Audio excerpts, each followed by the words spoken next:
Yun! Madaling mag-drag ngayon. Oy! Ayan naman yung mga salubong, oh. Average of kilometer per liter, grabe no, solid. Nagulat ako. Ito yung difference nung sprocket natin side. Ay mga katingin, for today's ride, gagamitin na natin ang ating ZX4RR with the new combination of sprocket. Gamit natin ang ating RST Kangaroo Skin. Ito yung top of the line ng RST, distributed by SEC Moto Supply. And gagamitin natin ang ating pinakabagong helmet. Ito yung Nisec GP spec. So kagandahan nitong GP spec na carbon is yung kanyang weight. Yan o, 1,260 grams lang siya. Ito yung ginagamit ng mga racers natin. Ito yung belt bag natin. SEC belt bag na very compact. Gamit natin racing boots ay Elevate racing boots kasi sobrang komportable niya sa paa. And RST Track Tech Evo na gloves built with Kevlar din. Pares ng suit natin. And yung size natin ay medium. Test fit natin. Diba, terno? Suit natin, all black. Nagustuhan ko dito yung comfort fit. Bukod sa pagiging lightweight niya, is yung shell, maliit. Very compact yung shell size. Full tank. Full tank tayo. Trip meter, trip A. Let's go.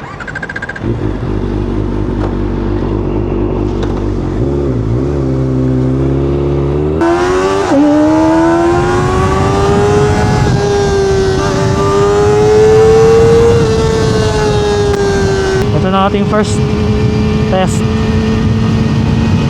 Ay, sa pusa. So ito na yung ating first test sa ating bagong install na 50T sprocket. So far maganda yung pakiramdam po sa kanya. Saka yung third gear nagkaroon na ng buhay. Nabuhay third gear. Dati kasi wala eh.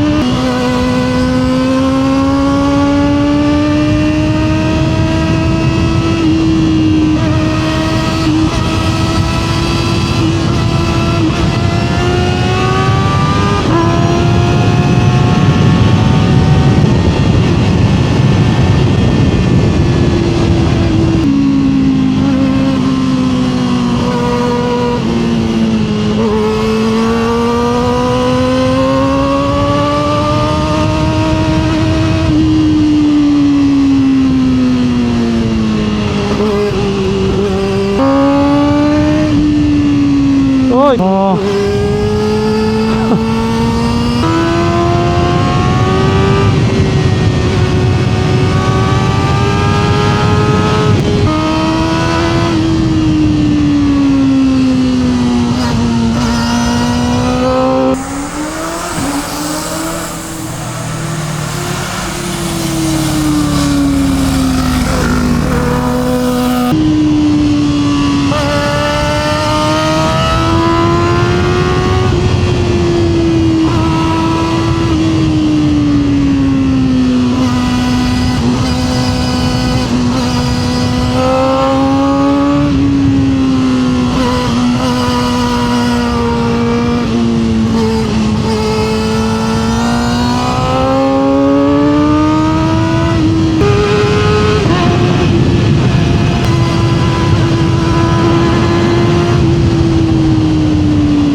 dating second gear, kaya niya third gear ngayon, no?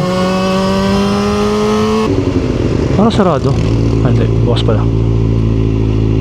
Grabe no, Thursday parang walang tao. Oh, lungkot na ngayon. Ibang iba na, hindi na kagaya dati.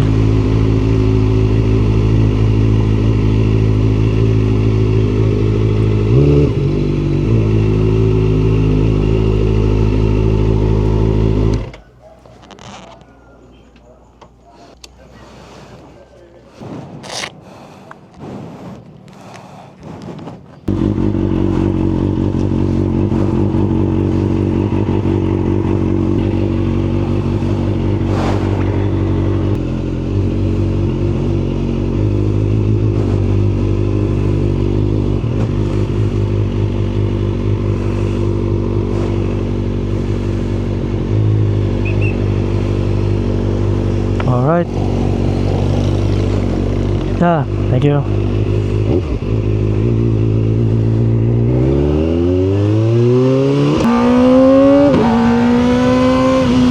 So, given naman ang lalakas sa gas.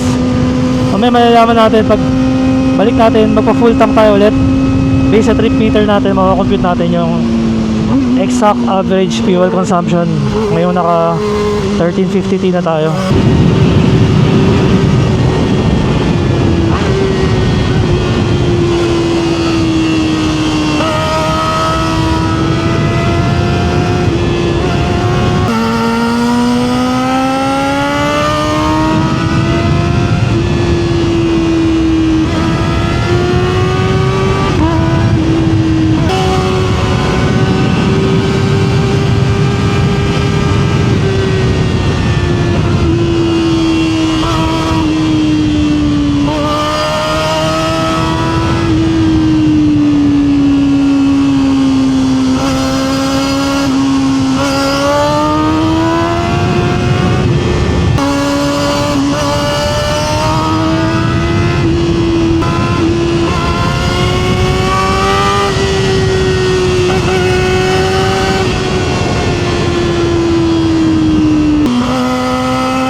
Oh, naku, may patay na aso.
Wow! Okay na. Perfect na, ni drag.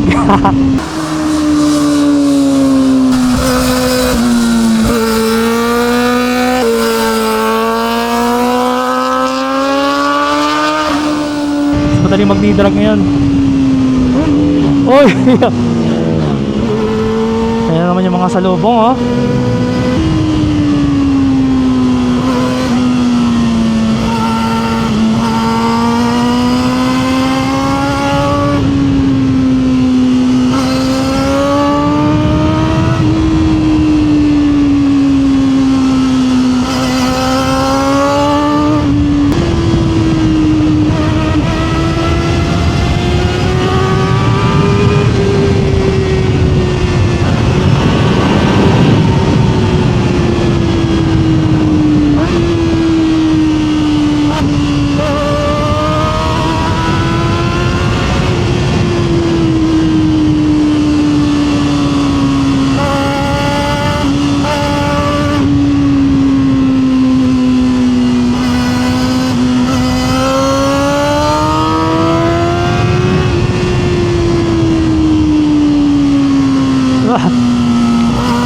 ilalim.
Oh, no.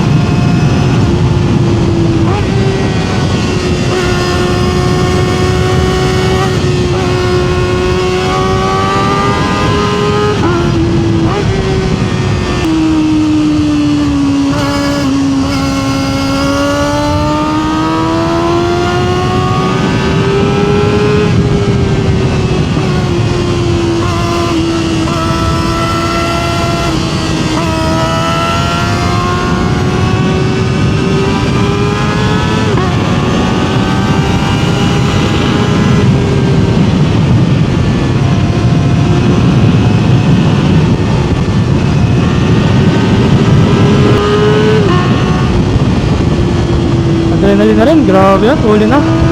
Grabe na yung adrenaline at performance niya. So far, dalawa lang nabawas, 2 bars lang. So sa QC pa tayo nagpa full tank. Naka 110 kilometers na tayo and 2 bars pa lang nababawas. So very promising. Hindi naman kasi all the time kailangan mo laging i-redline. So may mga time na pwede ka rin mag chill ride. At syempre mas malambot na gulong, mas dagdag load sa makina. Kaya pag nakahanap ka ng gas station na may hanginan, mahangin naman na. Okay, so full tank na ulit. Nakarga natin 7.16 liters. Ayun, tinakbo natin is 144. Layo 144.5 divided by 7.16 liters ang kinarga natin. Average of 20.18 km per liter. Grabe, no? Solid. Thank you. So nagulat ako kasi dati around 16 lang ako, 16 km per liter. So ngayon grabe, mas naging matipid pa. Sabi na yun, mas magiging fuel efficient pala kasi dati kailangan mong ubusin yung second gear na mahaba. Kailangan mo siyang galitin bago ka makausad. Ngayon, konting hatak lang, aabante na siya. May torque na siya. So mukhang ito na, makakagawa na tayo ng conclusion natin kay ZX4RR with 13 front and 50 T sprocket.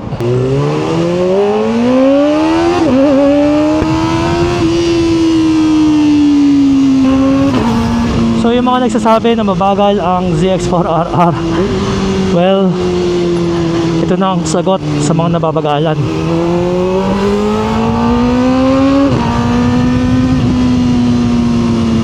Malikse, maganda ng acceleration at buwelo.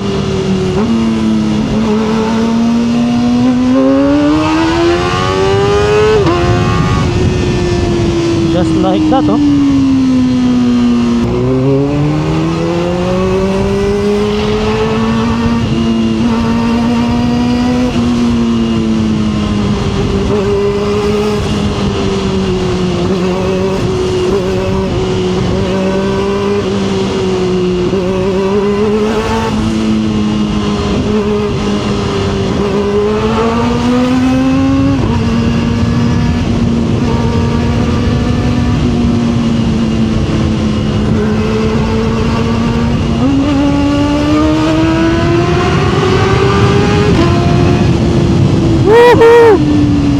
nakakalula na rin.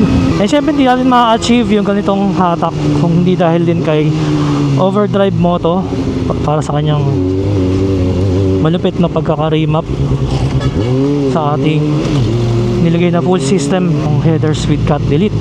Naka Tiger 800 yung mga enforcer and Lex. Tapos naka high flow air filter na tayo, kaya naging full system na siya. Kita nyo kung gaano ka bilis umakit ng RPM niya. Second, dati mahaba yung second masyado, tsaka third Para sa akin, sulit na sulit. And I think this is the sweet spot ni ZX4RR. So kahit hindi ka naman nagre-racing, mag-enjoy ka. At mas makakatipid ka pa sa gas.